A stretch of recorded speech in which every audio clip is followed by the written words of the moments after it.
പ്രതിഷേധം. പോലീസ് പ്രവർത്തകരെ പിടിച്ചു മാറ്റാൻ ശ്രമിക്കുകയാണ്. ആന്റണി രാജുവിന്റെ വാഹനമാണ് പ്രേക്ഷകർ ഇപ്പോൾ ദൃശ്യങ്ങളിൽ കാണുന്നത്. തൊണ്ടി മുതൽ തിരിമറി കേസിൽ 3 വർഷം തടവ് ശിക്ഷയ്ക്ക് വിധിച്ച ശേഷം ആന്റണി രാജു ഇപ്പോൾ അപ്പീൽ നൽകുന്നതിന് ജാമ്യം അപേക്ഷിക്കുന്നതിന് ഒരു മാസത്തെ ഇടവേള ലഭിച്ചിട്ടുണ്ട്. പുറത്തേക്ക് ഇറങ്ങുകയാണ് ആന്റണി രാജു MLA. അവിടെ നിന്നുള്ള തത്സമയ ദൃശ്യങ്ങളാണ് പ്രേക്ഷകർ കാണുന്നത്. പ്രതിഷേധങ്ങൾക്കിടയിലൂടെ ആന്റണി രാജുവിന്റെ വാഹനം ഇപ്പോൾ നെടുമങ്ങാട് കോടതി വളപ്പിൽ നിന്നും പുറത്തേക്ക് പോയിരിക്കുകയാണ്. തിരിമറി കേസിലാണ് ആന്റണി രാജുവിന് നെടുമങ്ങാട് കോടതി ശിക്ഷ വിധിച്ചത്. ആന്റണി രാജുവിനെതിരെ പ്ലക്കാർഡും ബാനറുമായി കോൺഗ്രസ് പ്രവർത്തകർ കുറെ സമയമായി ഇവിടെ കാത്തു നിൽക്കുകയായിരുന്നു. അതിനിടയിലാണ് കോടതിക്കുള്ളിൽ നിന്ന് ആന്റണി രാജു പുറത്തേക്ക് വന്നത്. 3 വർഷം തടവ് ശിക്ഷയാണ് ആന്റണി രാജുവിന് വിധിച്ചത്.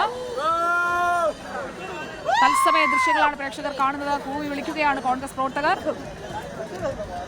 ഹരിമോഹൻ നമുക്കൊപ്പം. ഹരിമോഹൻ, തൊണ്ടി മുതൽ തിരിമറി കേസിൽ 3 വർഷം തടവ് ശിക്ഷയ്ക്ക് വിധിച്ച ആന്റണി രാജു പുറത്തേക്കിറങ്ങുമ്പോഴുള്ള കോൺഗ്രസിന്റെ പ്രതിഷേധമാണ് നമ്മൾ കണ്ടത്. പ്രതിഷേധക്കാർ കാത്തു നിൽക്കുകയായിരുന്നു ആന്റണി രാജുവിനെതിരെ പ്രതിഷേധം അറിയിക്കുന്നതിനായി. കടുത്ത പ്രതിഷേധം തന്നെയായിരുന്നു കോടതിക്ക് മുൻപിൽ രൂപപ്പെട്ടത്. കോൺഗ്രസ് പ്രവർത്തകർ ആന്റണി രാജു ഇറങ്ങി വരുന്നതിന് വേണ്ടി ഏറെ നേരം കാത്തു നിൽക്കുകയായിരുന്നു.